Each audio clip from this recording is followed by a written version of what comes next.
예, 안녕하십니까.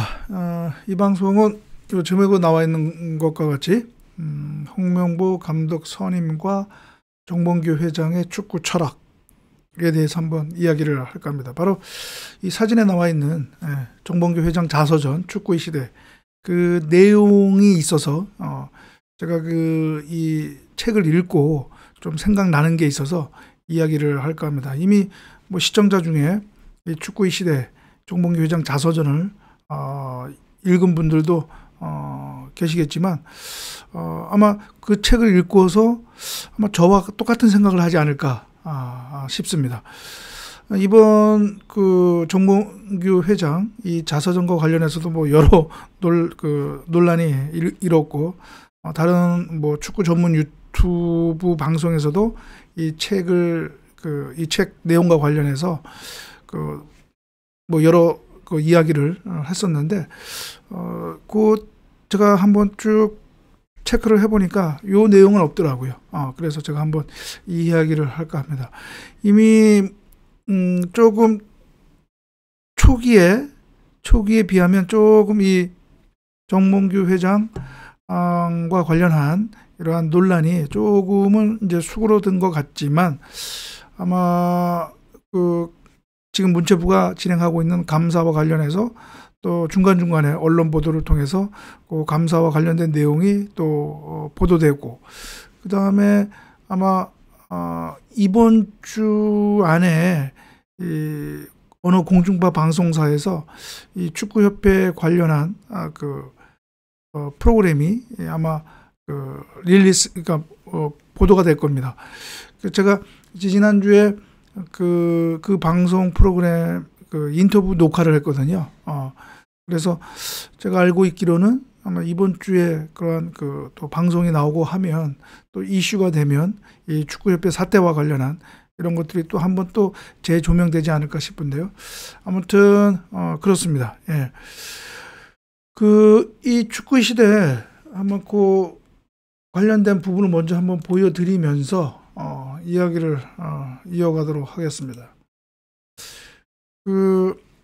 이 축구의 시대에는 정봉규 회장의 어떻게 보면 이 축구 또는 축구 산업에 대한, 그러니까 축구 행정과 그다음에 그 축구 산업에 대한 그런 자신의 어떤 그런 철학, 그것을 여러 군데에서 피력을 했습니다.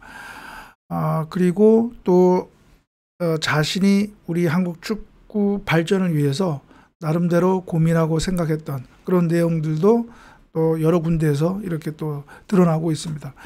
뭐 예를 들면은 승강제와 관련해서 자신이 프로축구 연맹 회장에 있을 때 이제 처음 그것을 이제 추진을 했었고 했던 내용들 나오고, 그다음에 승강제에 대한 자신의 어떤 그런 철학들이 또 이렇게 드러나고 있었고, 그 다음에 언더 23세, 그러니까 K리그 언더 23세 선수 의무 출전제도, 이런 것도 자기가 추진했다고 하면서 그 추진의 어떤 배경, 그 의미에 대해서도 또 이야기를 했습니다.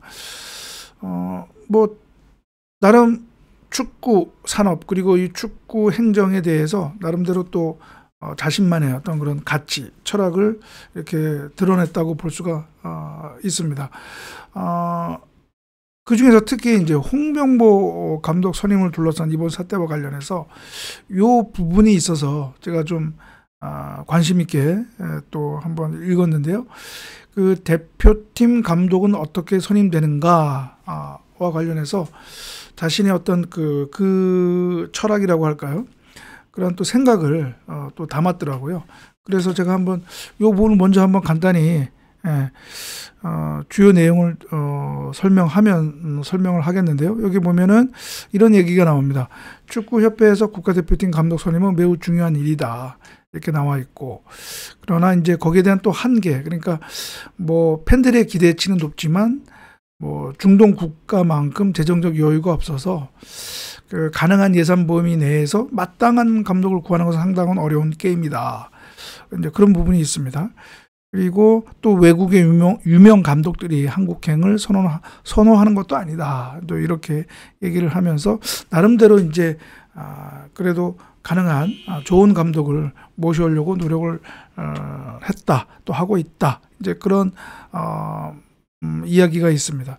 그러면서 어떤 내용이 있느냐 하면 구체적으로 이제 현행 축구 국가대표팀 운영 규정에 따라서 그런 국가대표 감독, 그다음에 각급 대표팀 감독 선임에 대한 기본적인 내용을 얘기를 하면서 이런 내용이 있더라고요.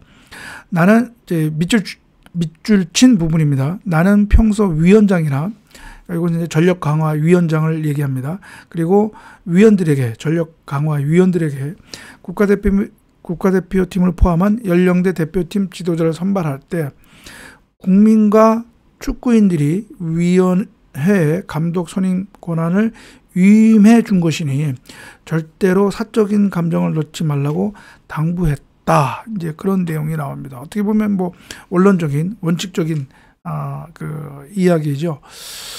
그러면서 또 이런 내용이 있습니다. 올바른 맨 윗부분입니다. 올바른 조직이나 건강한 조직에는 잘 갖춰진 시스템이 있다. 이렇게 얘기하면서, 그러니까 국가대표 감독 선임도 이 시스템에 의해서 이루어져야 한다. 이제 그런 취지로 얘기한 것 같습니다. 그래서 한 개인의 권한이 집중되기보다 합의되고 정리된 시스템에 의한 의사결정이 이루어질 때 조직에는 도움이 되는 결론이 나온다. 나는 평소에도 열린 주제를 놓고 격의 없이 토론하면서 그 속에서 정답을 찾는 것을 선호한다. 감독 선임 역시 마찬가지다. 정확히 산출된 자료를 기반으로 여러 전문가들이 머리를 맞대어 최상의 감독을 선정한다면 협회와 한국 축구에 도움이 되는 감독을 선임할 수 있다고 본다. 이렇게 얘기했습니다. 그런데 제가 조금 이따 얘기하겠지만 지금 어떻게 보면 이 부분이 정봉규 회장의 국가대표 감독 선임에 관한 기본적인 그런 어떤 관점, 그러니까 철학이라고 얘기할 수가 있겠습니다. 그러니까 여러 어떤 특정인의 그런 어떤 독단적 판단이 아니라 전력강화위원회에 거기에 구성된, 거기에 참여하는 전문가들, 여러 전문가들이 그런 기본적인 자료를 바탕으로 한 어떤 그런 토론을 통해서 거기서 어떤 국가대표 감독 선임이 이루어져야 된다라고 그렇게 얘기하는 것으로 딱 우리가 이해할 수가 있겠죠. 그런데 이번 홍명보 감독 선임과 관련해서는 그것이 이제 어긋났다라고 볼 수가 있겠죠.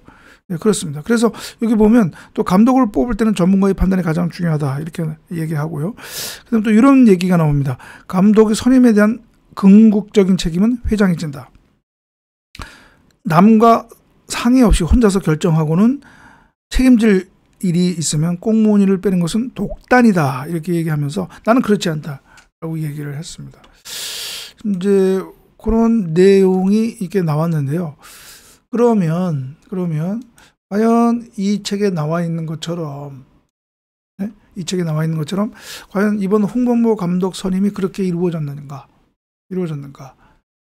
제가 지난 관련된 방송에서 얘기했지만 기본적으로 이번 홍명보 감독 선임의 선임되는 과정을 보면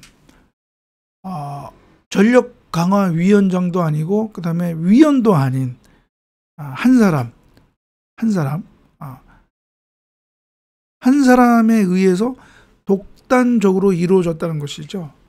네, 독단적으로 이루어졌다는 것입니다.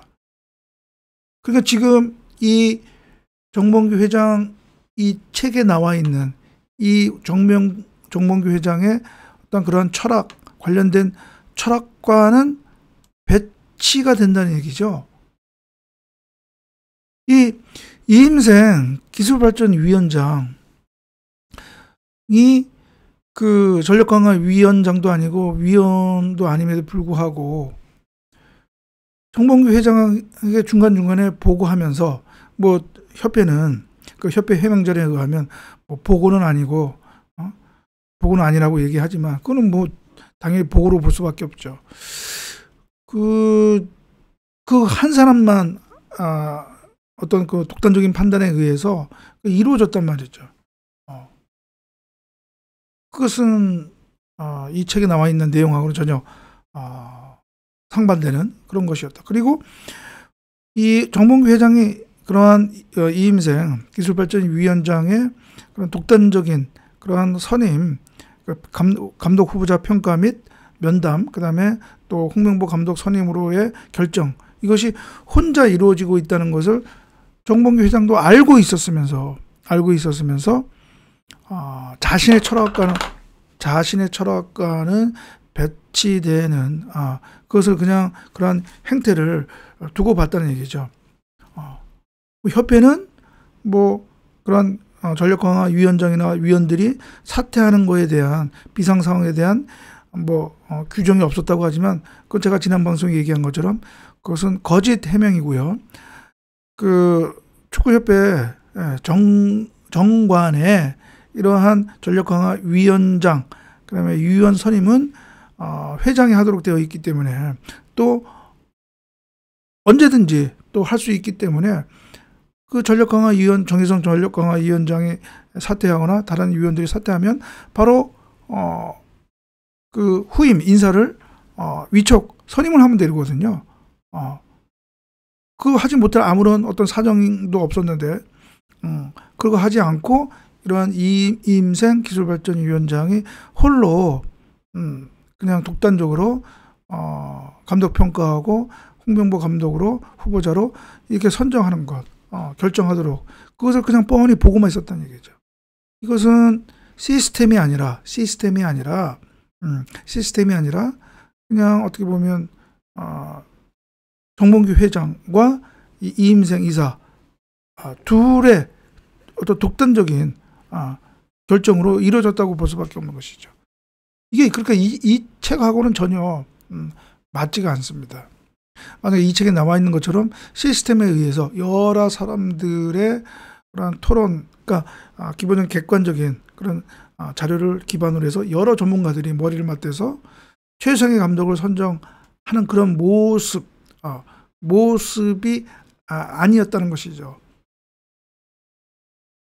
그것이 지금 이 책에 나와 있는 것처럼 그것이 정봉규 회장의 철학이라면 이번 홍명보 감독 선임은 명백히 정봉규 회장의 그 철학과는 배치가 된 것이고 충분히 그렇게 배치되는 상황을 인식하고 목격했음에도 불구하고 아무런 조치를 취하지 않았고 그냥 내버렸다는 얘기죠. 그래서 이게 과연 어느 쪽이 진정한 정봉규 회장의 본심이었는가? 저는 그거를 또 묻지 않을 수가 없는 것입니다. 그래서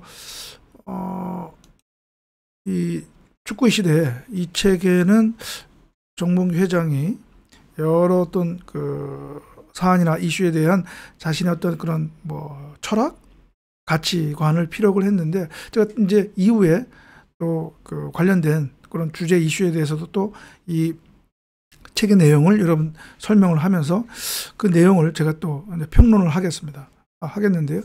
오늘은 이제 그렇습니다. 오늘은 이 정봉규 회장의 국가대표팀 감독 선임에 대한 철학 이것을 얘기를 하면서 실제 홍명보 감독 선임의 행태는 그렇지 않았다라는 거 그런 내용을 얘기를 했습니다.